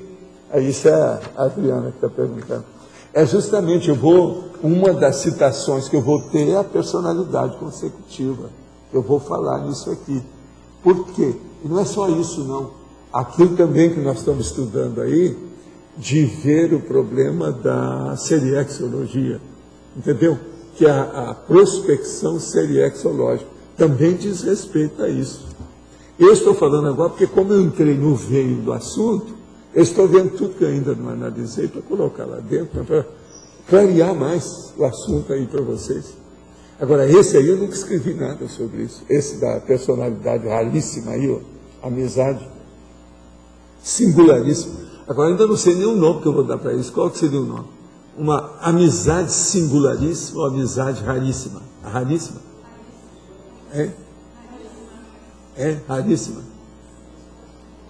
Raríssima é mais forte. Agora, eu tenho várias amizades raríssimas. Eu aprendo muito com vocês todo dia aqui. Ó. Quer dizer, a rigor seria isso. Tá certo? Ainda não é bem assim, mas está chegando. Está chegando. Agora, vocês observam bem o que é essa amizade raríssima. De cara agora, como ninguém sabe desse assunto, ainda não dá para vocês, tem que pensar sobre o assunto. Para ver o alcance disso. Entende isso? Ainda não dá para ver o alcance disso. Não. Vocês têm que pensar mais. Professor. Professor, eu queria fazer uma pergunta sobre ontem, que não deu tempo. É a questão da identificação da personalidade anterior, que o senhor falou na não revelação, porque a consciência pode não estar apta, não estar evolutivamente preparada para receber essa informação. Mas eu estive pensando sobre isso, eu acho que a implicação, o senhor vai me corrigir, eu vou colocar meu posicionamento, seria maior até da revelação para as companhias, porque vem todo mundo do passado e vem também os cobradores. Será que essa consciência suporta? É isso. Não aí. É isso? É isso aí. Agora, o pior da história, Rosa, não é só isso. O pior da história é que às vezes não se pode falar porque é positivo. Não é só que às vezes não se pode falar porque é negativo, não. Às vezes é porque é positivo. Presta atenção. Uma pessoa que está vendo a vida dela aí, já chegou num nível, por exemplo, está aí com seus 60 anos. Agora, se eu falar que na vida anterior, o que é que foi? Que ela se saiu bem, uma situação séria, que ela pode ver tudo que é, ela vai comparar agora, você vai amassar a pessoa, vai dar uma melina à pessoa antes da hora. Você está entendendo? Então, se sondar demais. Uma outra coisa, uma pessoa está aí, a gente vê quem é, fora de série, fez muita coisa na outra vida, até que não faz muito tempo, nos últimos 200 anos, a vida foi muito boa, séria, tal, houve muita repercussão naquilo. Mas a pessoa vem nessa, está fazendo opção de coisa, mas ela está com as rebarbas do fim daquela vida, que ela não soube terminar a vida direito. As consciências estão tudo em cima dela agora. Então, ela não consegue chegar naquele nível que ela estava. Como é que você faz? Então, por exemplo, isso aí é uma coisa boa para vocês pensarem lá na PEX.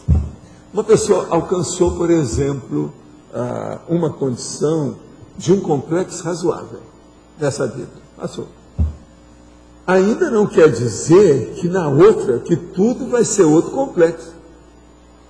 Você entende? Porque pode ter rebarbas dessa vida que ficaram mal paradas, que não foram esclarecidas. Você entende? Agora, por isso que a gente fazer esse processo, essa prospecção, ou eu mostrar certos exemplos para vocês, seria ideal, né? Vamos ver com o tempo quem é que aparece. O meu problema é andar com a lanterna do Diógenes, sabe como é que é? Para ver quem chega, para ver quem sabe que não aparecer alguma coisa que vai valer a pena, né? Abrir o jogo, entende? Expor. Então, isso tem a ver também com o verbete de hoje, a poupança existencial, porque ficou um saldo negativo no balanço, né? Você entendeu. Aí tá bom para o lote, Você entendeu tudo. Balanço existencial. Precisa terminar, fechar bem o balancete para começar uma outra folha, né? Agora veja, nós temos tantas vidas passadas e tanta fissura e lacuna que a gente não pode se entusiasmar com as primeiras grandes vitórias que a gente tem. Todo entusiasmo é burro, mas esses das primeiras vitórias são os mais burros que existem. Entendeu? A gente tem que ir com calma. A tendência da pessoa vitoriosa é ela cuspir sobre o bofe, que é o derrotado, não é isso?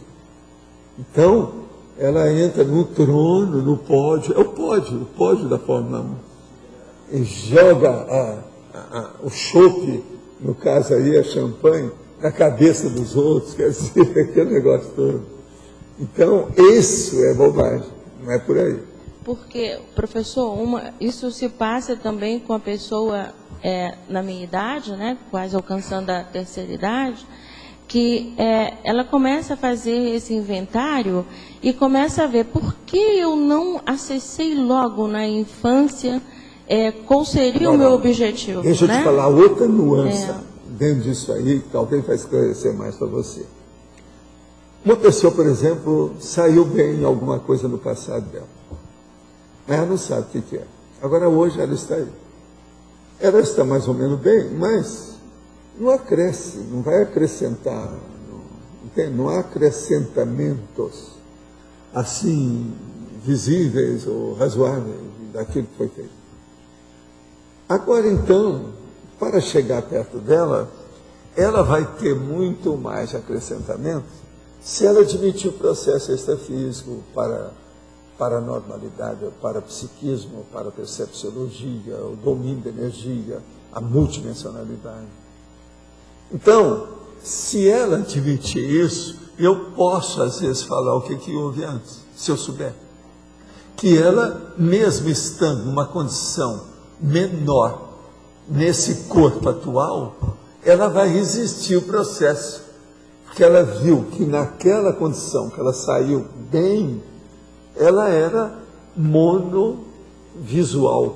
Hoje, se ela admite a multidimensionalidade, ela é cosmovisual, cosmofisiológico. Aí vale a pena. Você está entendendo o nível disso? Então, às vezes, não dá para falar por causa disso.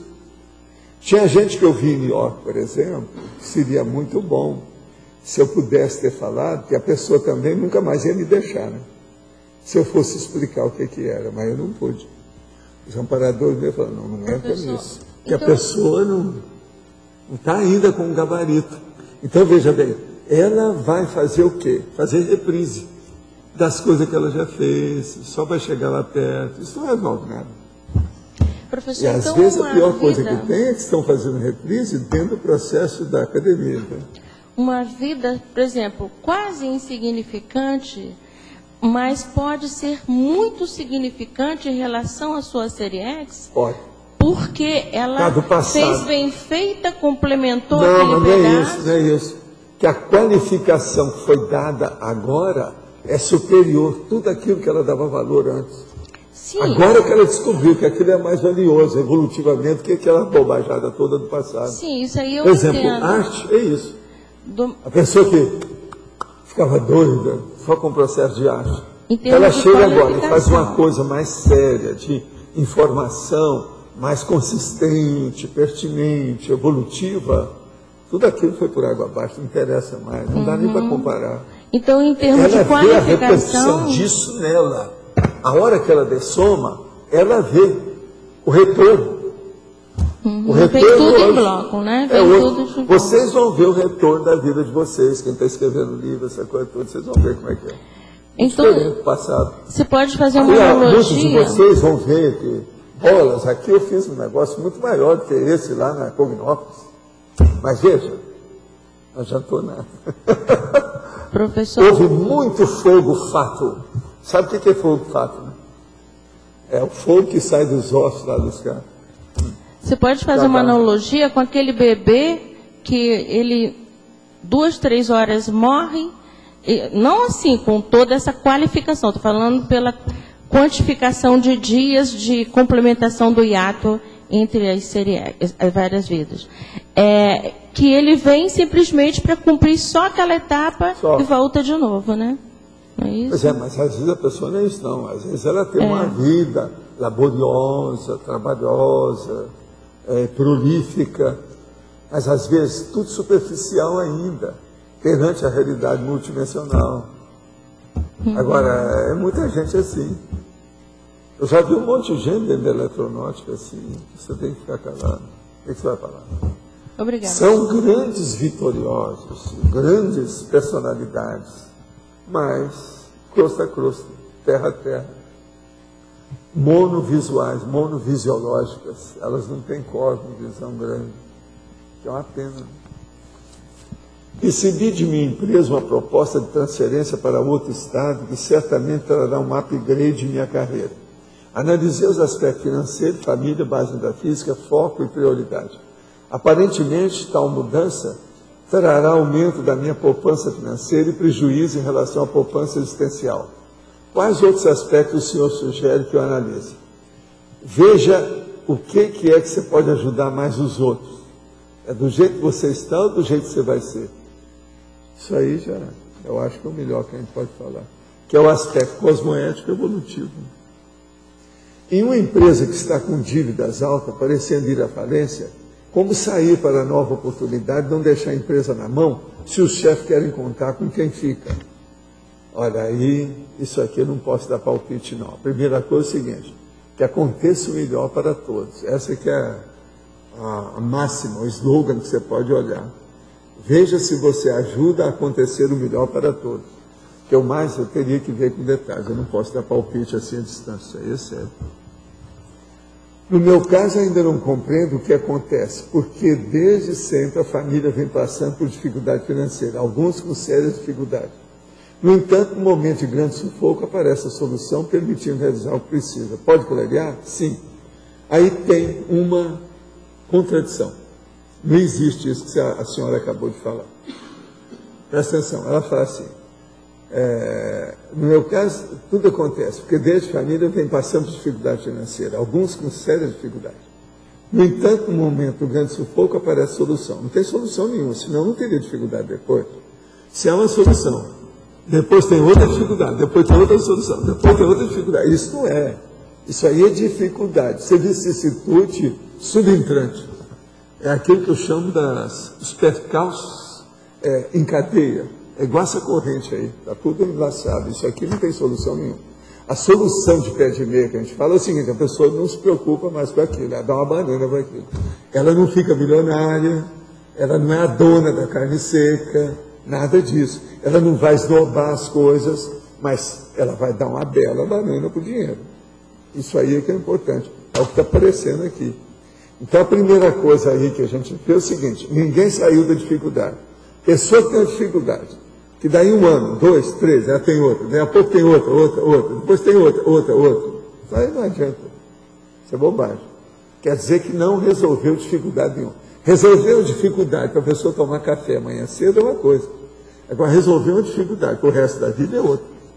Temos que pensar, o que nós estamos falando aqui é uma coisa visceral, mais séria, existencial, ampla, de uma visão mais global.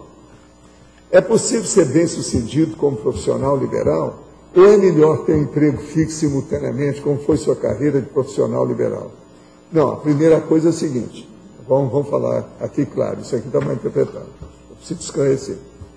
Eu, na minha condição de médico, eu fui profissional liberal, mas eu fui independente. Eu, primeiro, trabalhava em 2 empregos na administração de escola em Uberaba. E eu tinha consultório que era gratuito. Não tinha ganho nada de dinheiro em matéria de medicina.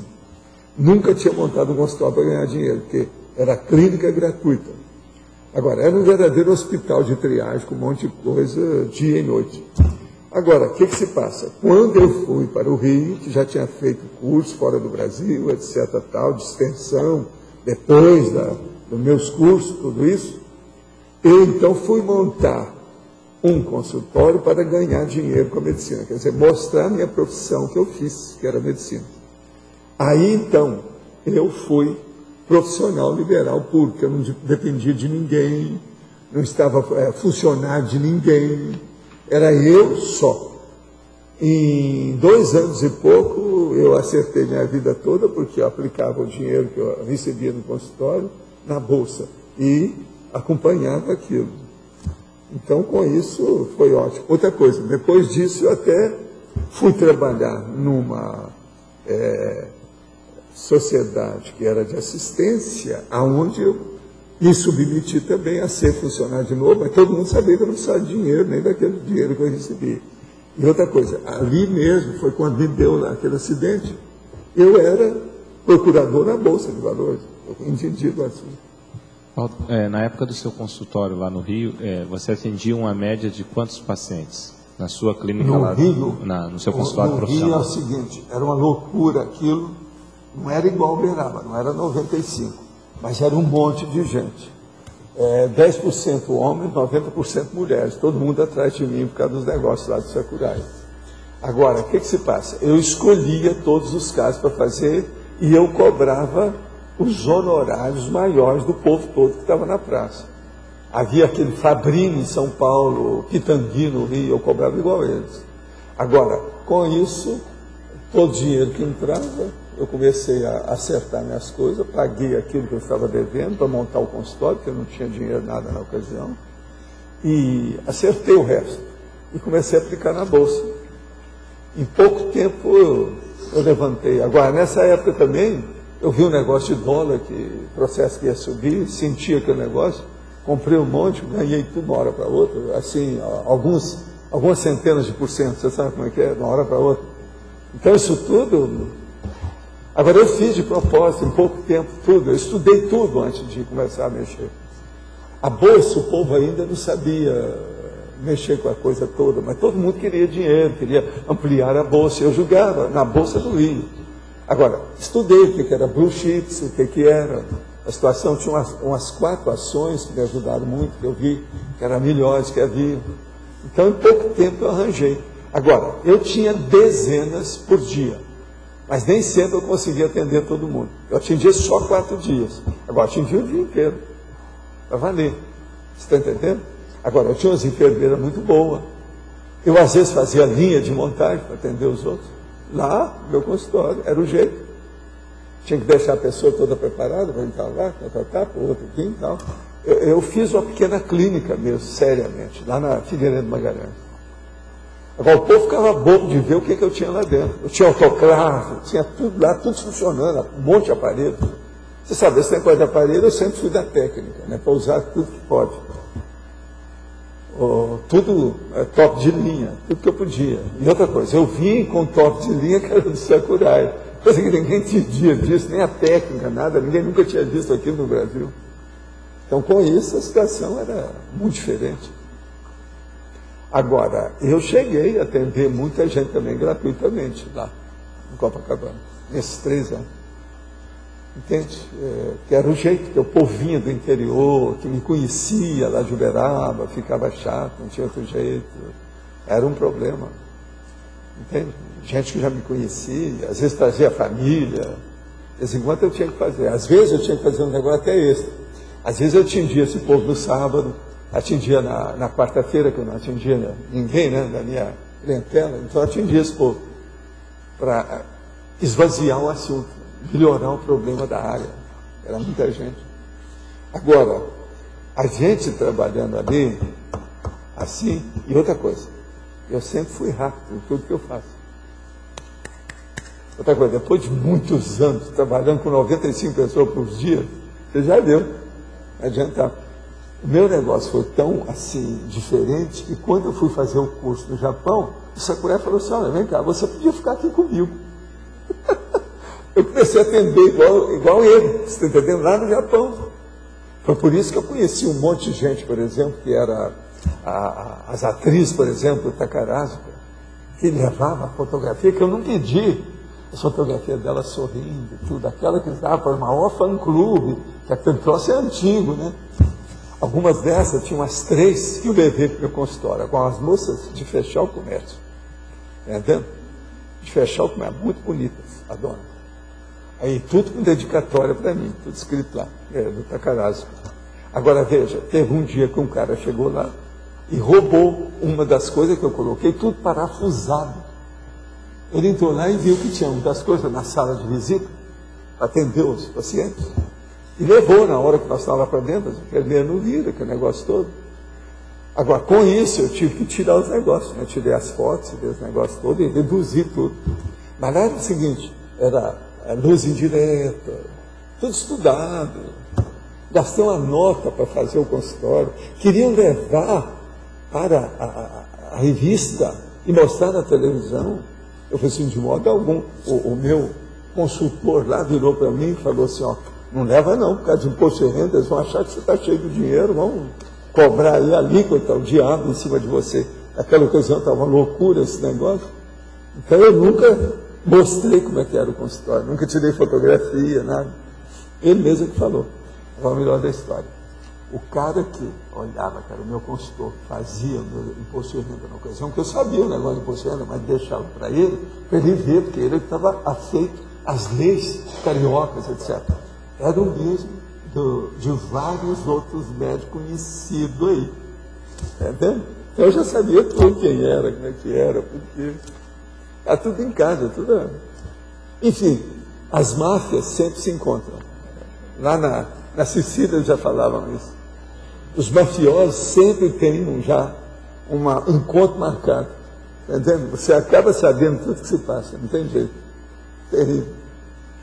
A poupança consciencial distributiva também ocorre na TENEPS ou só na UFIEX? Os efeitos positivos da interassistência podem ser considerados a aplicação dos bens conscienciais? Olha, tudo depende do mérito do tenepsista, mas já começa com o tenepsista. O senhor pode falar mais sobre bens conscienciais? Ele se relaciona com a nossa paraprocedência, a ficha evolutiva, a bagagem multiexistencial? Como aplicar assertivamente esses bens? O problema todo é o seguinte, o maior bens conscienciais que uma pessoa tem é o autodiscernimento evolutivo que ela tem para dar o exemplo cosmoético. Eu acho que estou fazendo aí a síntese de tudo. Então, veja, nós hoje já temos as técnicas para isso. Código pessoal de cosmoética, aquele princípio do exemplarismo pessoal. A pessoa tem que dar valor para isso. O princípio da descrença, tudo está nisso. A descrença, o princípio da descrença é o que exige mais autodiscernimento. Uma pessoa que não tem autodiscernimento, como é que ela vai admitir o princípio da descrença? É muito difícil. Agora, a arte marcial para mulheres poderia ser um recurso de segurança, profilaxia contra ataques de homens, ou é apenas belicismo? É apenas belicismo. Artes marciais, dá uma banana para isso. Para com isso. Tem paciência. Artes marciais feminina, quer dizer, vamos criar um monte de marchas. Que é isso? Fazer o exército de marchas. Isso é loucura. Esquece isso, isso é negativo. Mulher não se bate uma na outra, nem no homem, nem em nada, nem com a pétala de rosa. E outra coisa, pétala de rosa perfumada e limpa, que acabou de cair uma gota de orvalho. Não é assim que é o processo poético? Isso que é mulher. Nada de gatilho, que é isso? Pode falar. Professor Evaldo, eu gostaria de fazer uma colocação aqui nesse item da argumentologia. Quando o senhor coloca aqui a taxologia, existe uma categorização de 4 tipos de poupanças básicas, sim, certo? E aí, nessa taxologia, eu gostaria de saber, porque está colocado aqui como ordem lógica. Essa ordem lógica, existe uma previsão de que primeiro seria a poupança monetária? Eu queria saber qual é o critério. A ordem lógica é didática. Qual é o critério? Primeiro, se você vai falar de poupança, a primeira coisa que tem que falar é sobre dinheiro. Por isso que está lá, monetária. Sim. E a seguinte? A seguinte, é a somática, é o que diz respeito ao corpo. O que adianta a pessoa ser riquíssima se o corpo dela está inválido? Não resolve nada. Agora, a terceira, afetiva, porque todo mundo é preso e tem o rabo preso e tem aquilo que nós chamamos de interprisão grupo kármica devido à emoção, à afetividade. Agora, no fim é que vem a cognitiva, que é onde manda. Isso é que é superior a tudo mais, que é o artefato de saber. Entende? Que é o processo, as técnicas pesquisísticas, a liberdade de expressão, o acervo de ideias, a mega-gescom. A mega-gescom é o máximo que a pessoa pode fazer, a obra-prima que ela veio para fazer nessa vida. Tem a ver com a própria proexis? Tem, a proexis é a programação da pessoa. A mega-gescom é justamente a obra-prima da proexis, é o teto máximo. Eu aqui brinco muito com a turma para falar, cadê seu livro? O livro é muito importante, porque uma pessoa escreve o livro, se ele é bom, vai servir para a pessoa, ela mesma, a autora, na próxima vida humana. Ela vai fazer o auto-revezamento. Ela vai parar onde ela parou ali e vai continuar. Aonde ela parou, ela vai continuar na próxima vida com outro corpo, outra vida, outra condição, e quase sempre com maior lucidez, mais discernimento. Ela pode fazer mais do que essa vida atual. E no sentido, por exemplo, do sentido lato da poupança, né? O termo mesmo, acariciar, afagar, abrandar, acalmar, das cautelas de quem apalpa. Isso a gente poderia pensar o seguinte, que esses 4 tipos de poupança básica, eles estarão simultaneamente na nossa vida, na existência, né? Apesar de ter uma dimensão... Ninguém faz disso. Agora, o ideal, a hora que eu falo 4 categorias de poupanças básicas, na ordem lógica. Se uma pessoa não faz o pé de meia, ela, sob certo aspecto, ela está por baixo do resto. Então, por exemplo, se ela não tem pé de meia, acontece o negócio da saúde dela. Ela precisa fazer uma grande cirurgia, ir para um lugar muito, no exterior, por exemplo. Ela não tem dinheiro para aquilo. Acontece um processo afetivo, uma pessoa que ela gosta muito, às vezes até dentro de casa, ou um vizinho, um parente afastado, ela quer ajudar, ela não tem recurso para aquilo. E na questão cognitiva, ela fica presa ao problema porque ela está escravizada a pensar em fazer um pé de meia. Ela não pensa que as ideias na evolução são mais importantes.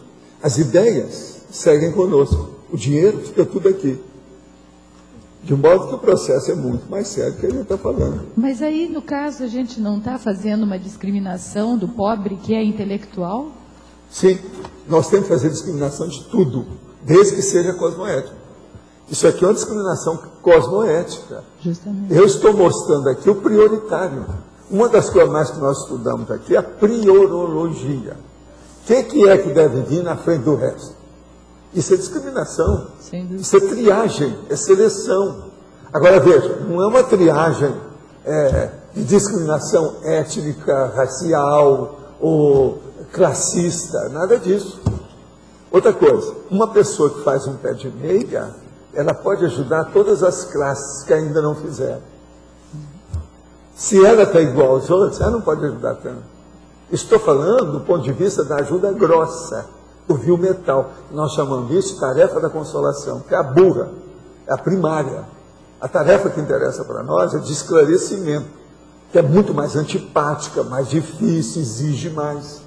Agora, a consolação não. É a pessoa virar santa, arranja um nicho, e ela entra lá dentro, que abençoou todo mundo, ajudou o povo, todo mundo clama, faz aclamação para ela pública. Isso é secundário. Agora, conhecer para ajudar através da seta do destino para ela, essa não tem preço. Isso é que nós chamamos de esclarecimento. Esse esclarecimento é feito pelo acolhimento, a orientação e depois o encaminhamento que a gente dá para a pessoa. E outra coisa, quem a gente precisa fazer mais isso é aquela pessoa que a gente ainda não perdoou. Tem que perdoar junto com isso. Porque todo mundo aqui sempre tem gente que você tem que perdoar.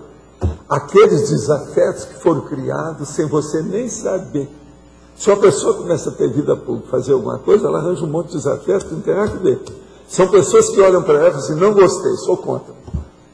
Mas não tem motivo nenhum, você não tem nada a ver com aquilo. Mas esse a gente já tem que perdoar antecipadamente. Eu brinco aqui muito com a turma, que eu falo assim, ó, todo mundo aqui está perdoado, pode fazer a maior besteira, a meu respeito. até o ano 3000. Agora, depois do ano 3000, então nós vamos ver o que sobrou. Agora, não é a meu respeito, sobrou de vocês. Porque pela bondade que você fez, até o ano 3000, já deve ter, ou deslindou, limpou, você está entendendo? O processo da interprisão grupo kármico que foi criado. Porque se fez isso comigo, deve ter feito com muita gente. Então, arranjou a interprisão grupo kármico. Até o ano 3000 já dá para ver. Né? Acho que um conceito bom para ela dar uma olhada é o pesquisador independente do Verbetes, e tem também no CESA Experimentos, o cientista de primeira ordem. Dá uma ideia. Seria bom. Mostra para ela depois o cientista de primeira ordem e esse Verbete. Vale a pena. Isso aí vai clarear mais, vai dar uma cosvisão da história através de 2 verbetes. Vale a pena sim. Você lembrou bem. Tem vários verbetes nesse assunto aí, já vale a pena falar. Paulo. Sim. Ouvi o senhor dizer numa tertúlia passada que nós aqui, em vidas passadas, já fizemos muito mais do que hoje, nessa vida atualmente. Sim, é isso? Só que tem que ser muito mais, eu não qualifiquei, né? No contexto geral, né? Quer dizer, fizeram muita laje, né? Muito oba-oba, muita coisa assim. Eu entendi evolutivamente, eu não sei se foi correto do meu entendimento. Não, mas existe também aquelas pessoas que fizeram coisas muito positivas e que hoje, devido ao esbregue, às vezes, da própria, vamos dizer, o curso intermissivo, elas já estão apalpando, elas vão com mais moderação, estão com muito maior prudência, que elas não querem errar mais aquilo. Então, essas demoram muito a apresentar a condição dela lá. A Pilar fica rindo da minha situação, mas você entendeu, tem gente assim, né? A situação toda é essa, existe isso. Eu entendi assim, né, que fizeram muito na vida passada, evolutivamente, né, para o desenvolvimento, e hoje estariam fazendo menos. Aí eu ia perguntar qual a razão, se existe alguma razão para isso. Por exemplo, a primeira razão que tem é a abordagem errada, errônea. Então, por exemplo, a pessoa fez muito na outra vida, às vezes, mas assim, só oba-oba. Ela ficou até registrada na história, alguma coisa nesse sentido. Mas veja, as consequências daquilo criaram problema para ela. Entendeu? Hoje ela vem para cá, ela está bem assim, vulgar, medíocre, mediana, junto com a gente, bem comum. Você está entendendo? Outra coisa, ela já não tem mais aquela ânsia da fama, da celebridade, de mostrar um processo desse, de vida pública ostensiva. Então, veja, aparentemente a pessoa vai ter uma coisa e outra, mas não, essa aí mexeu coreto. Não é assim que eles falam? Quer dizer, deu para trás. Não é bem. Pelo contrário, o serenão, só assim, todo serenão mexeu coreto. Não tem nada, porque ele fica no anonimato. Como é que fica? Então, uma das maiores tolices que tem é pensar que a pessoa saiu bem porque ela tem fama. A fama é preciso ter muito cuidado para ver qual a fama que vale a pena. Nem a fama de fã-clube não vale a pena. Quer dizer que esse fez muito depende do que ele fez, não é isso? Fez muito positivamente ou negativamente. Agora veja, às vezes tem casos que eu sei de vidas anteriores daquela mulher, daquele homem, devido à notoriedade dela. Você está entendendo? Ela foi notável dentro daquilo que ela fazia. Mas, por exemplo, se eu hoje, em certos casos desses, chegar e falar para a pessoa, vai ser um bafafá danado.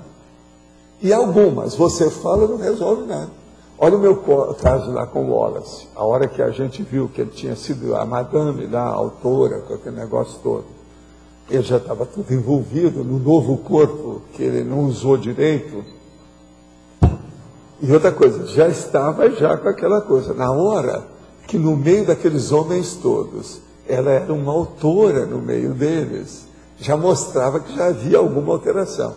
Na hora que ele vem, e ele não consegue segurar o negócio da homossexualidade, entra dentro do processo de tóxico e acaba com a vida mais cedo, muito embora ele fez muita coisa, fez muita assistência. Mas isso não era o que se esperava, não era isso que se queria. o que ele queria, entende como é que é? Então isso tudo a gente tem que pensar. Porque se fez muito... Agora é lógico que aquela dona, dando esse caso, ela é muito mais conhecida do que ele, do que o Wallace. Você está entendendo? Você sabe qual é a madame, né?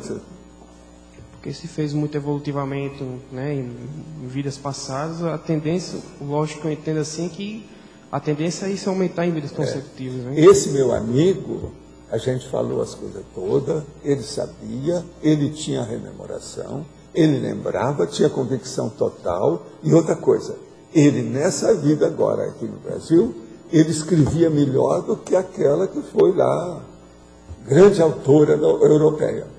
Ele escrevia melhor do que ela. Outra coisa, ele agora nessa vida fazia tradução, opção de coisa, tem livro dele lá embaixo. Agora é fácil. Esse aí, por exemplo, é uma pena que tem uns negócios dele, porque senão era o caso, né? Porque pode pegar uma vida, o que ele escreveu numa vida, o que ele escreveu na outra. A pessoa vai comparar. O Wallace dá para fazer isso perfeitamente. Você já viu falar na Madame do Estalo? Madame de Stael? Sabe quem é? Era o Wallace.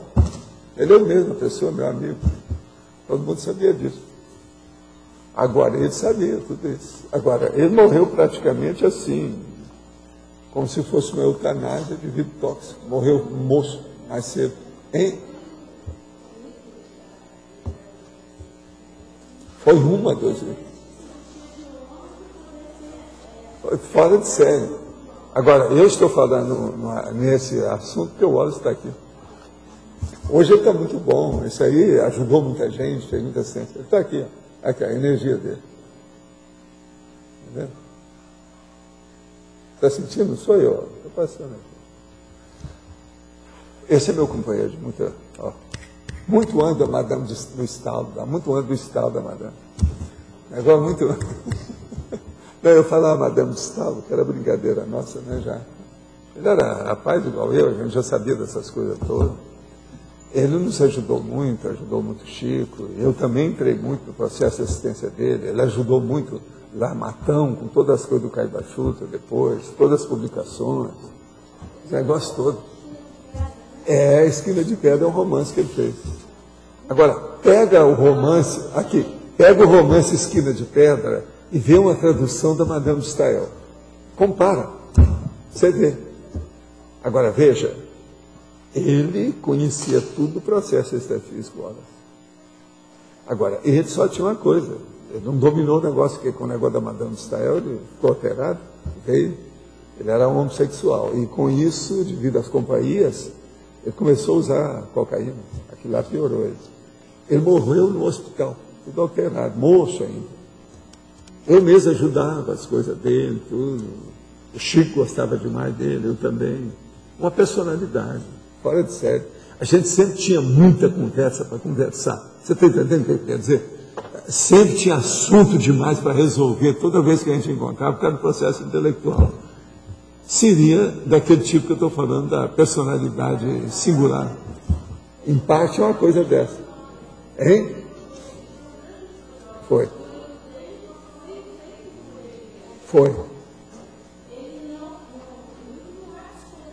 Não, é ele mesmo. É isso. O conhecimento do cristianismo desde... Não, e não é só isso. Ele tinha conhecimento de um monte de idioma. Ele era erudito. Agora, ninguém olhava para ele assim, um rapaz bonito, né? Homossexual bonito, parecia uma mulher mesmo. E com muito jeito, entendeu? Muito modos, educado. Muito inteligente demais, entende? Aquilo, aonde ele chegava, todo mundo via diferente. Por exemplo, ele foi lá, naquele São Tomé das Letras, aonde eles faziam aquele negócio lá daquele nosso amigo, que tinha aqueles concursos, que chegava gente até da América Latina. O Wallace, uma vez, ganhou concurso de interpretação como ator, lá, de todo mundo. Lá dentro. Aonde ele entrava, ele saía bem. Ele era fora de série. Olha. Quem estuda religiões, principalmente o cristianismo, deve ler essa obra, porque ele faz assim, desde a Gênesis, vai fazendo um levantamento. Eu fui entender essa passagem, o porquê que o tudo ele esqueceu porque tinha relação com as coisas dele.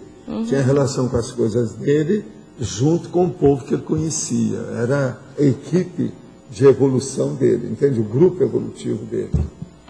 Agora, você lê o livro todo, né? Eu estou vendo aí que você está falando. E aquela passagem, ele explica o pormenor. Vale a pena, quem quer estudar os negócios, examinar. Vale mas é bom ver, é o livro, os livros também da Madame Stael.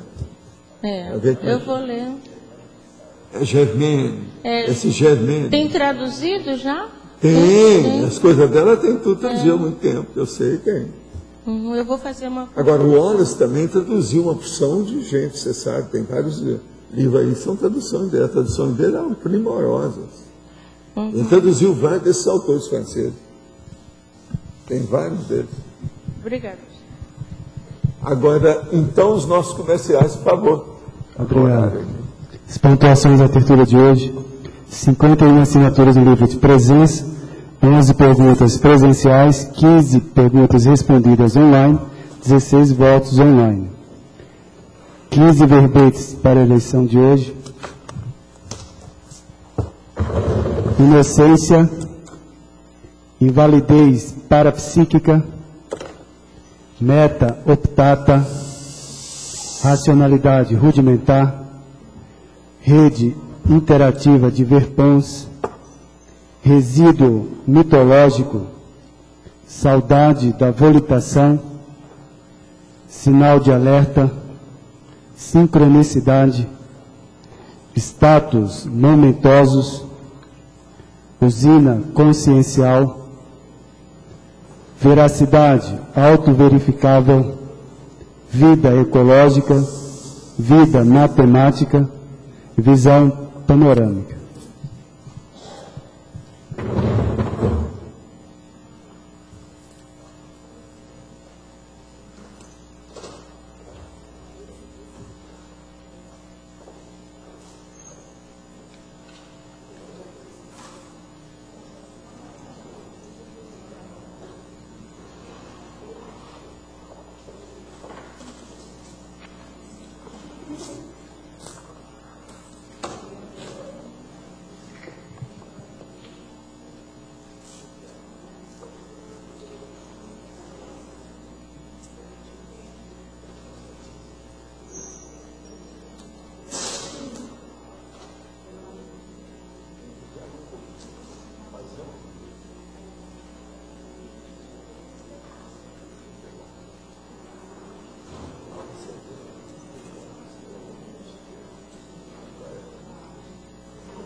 Verbete eleito para amanhã, sincronicidade com 6 votos. Obrigado, uma boa tarde, até amanhã.